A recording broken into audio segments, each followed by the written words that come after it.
Time no more my body. For the war we are fighting is real warriors of character. Rest not my legs, for darkness brings light.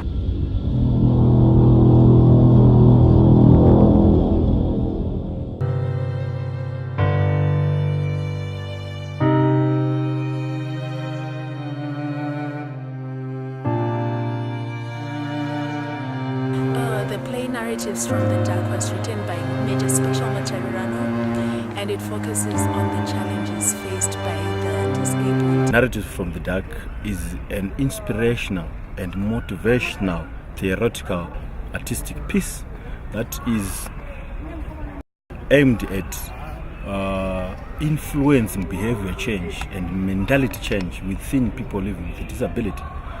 Every day I sing bad songs. Those you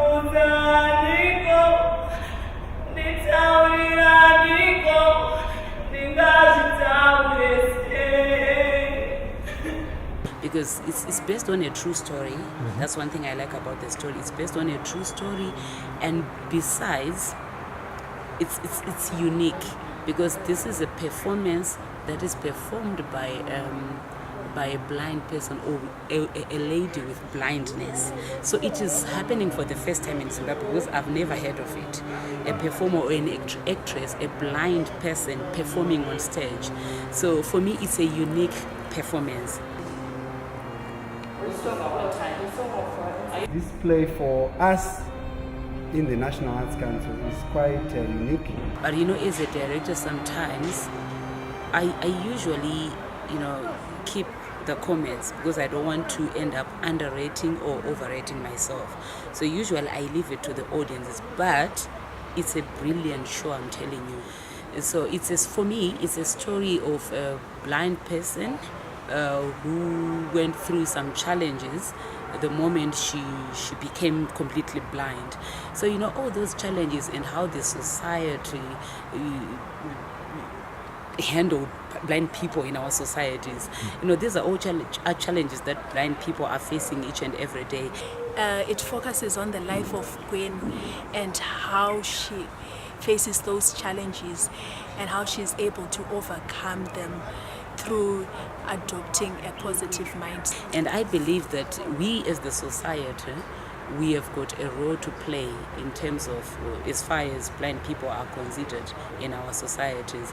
And I also feel that the government has a bigger role to play. I feel I'm honored to be part of this. Actually, I forgot to tell you that when I was given a call to direct this play, at first I hesitated because I said, how can I direct a blind person? How am I going to work with her? How exactly am I going to work with her? So I sat down and tried to gather all the skills that I had that time to say, okay, how am I going to approach? What is going to be my approach? How am I going to start? At first, then the first day I got into the rehearsals with this lady, I discovered a lot of things. She's very talented. She's brilliant. I never even struggled to have her get her lines. Actually, she did it herself.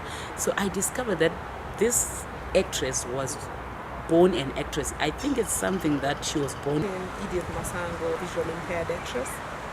Actually, I used 3 techniques.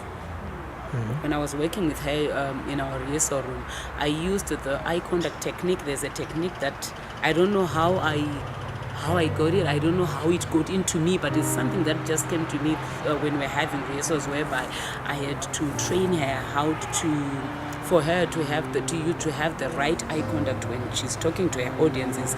The strongest message that is being sent by the play is for everyone in the society to assist the disabled, not only the blind, but the disabled anyhow, and also for the disabled to be independent, not to depend on someone.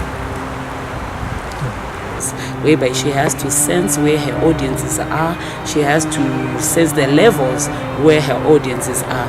I also used another technique because in this performance, our performer, our actress Edith, is going to be alone on stage. She's not going to be helped by any stage manager or any member of the technical crew. She'll be doing it on her own throughout the 60 minutes, all the 60 minutes on stage. She's doing everything by herself to locate where the chair is, the chair that she's supposed to use. Like, for example, in the next scene, she has to locate it.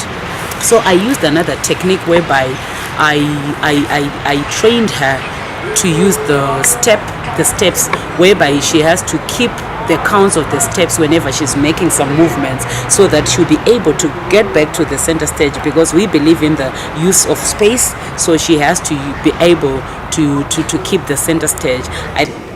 So there's something in the foliage. That's another